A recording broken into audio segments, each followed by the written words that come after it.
I really started thinking about my appearance when I started low sixth because I thought I'll make new friends. But that didn't really happen.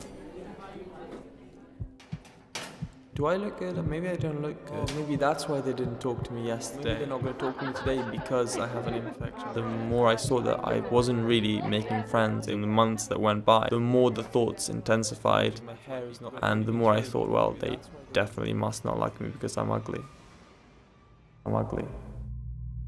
Features of my face felt really distorted. It's almost like when you look at an object for too long, or when you say a word too many times, it really feels wrong or looks wrong, and that's what my face felt like. The more I looked in the mirror, the more I could find something wrong with it. I would just inspect my face. I would just spend minutes and minutes and minutes, 20, 30 minutes looking at my face and obsessing over every single detail. Even if I had a scratch, to me it would be humongous, even though to my mom or my friends it would be like seeing a normal teenager. To me it would be like seeing sort of an abnormality and something like an abomination in some way. I started putting more and more and more makeup on. The best description would be like a Ken doll, because my face was really one color and it kind of looked like plastic. Even with all that makeup, even with all that reassurance from mom, I still remember feeling incredibly bad and incredibly ugly. It was just devastating. Throughout the school day, I would just ask for toilet breaks. I would just stare in the mirror and just reapply makeup, or just try and style my hair in different ways. I would just look down and not look at anyone, because I felt like if I just kept a low profile, they wouldn't acknowledge me and they wouldn't acknowledge my face and my imperfections. Eventually, I had to stop going to school. It was too many interactions, too many people. On the journey there, on the journey back, it was just too much for me. That wasn't enough. So I just had to start wearing a hat and a scarf or a balaclava on some days, so that my face would be completely covered, only my eyes would be visible. I really loathed the way I looked.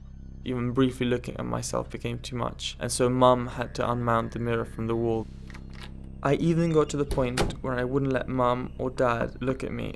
I would eat on my own. I would just avoid any contact with people.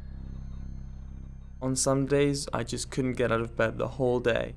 I just felt really powerless to change the way I looked. I just felt so ugly, so disgusting, that the only way to stop feeling like that was just to stop feeling anything at all. That really put a lot of stress on mum and dad. They didn't know how to help, they didn't know what to do.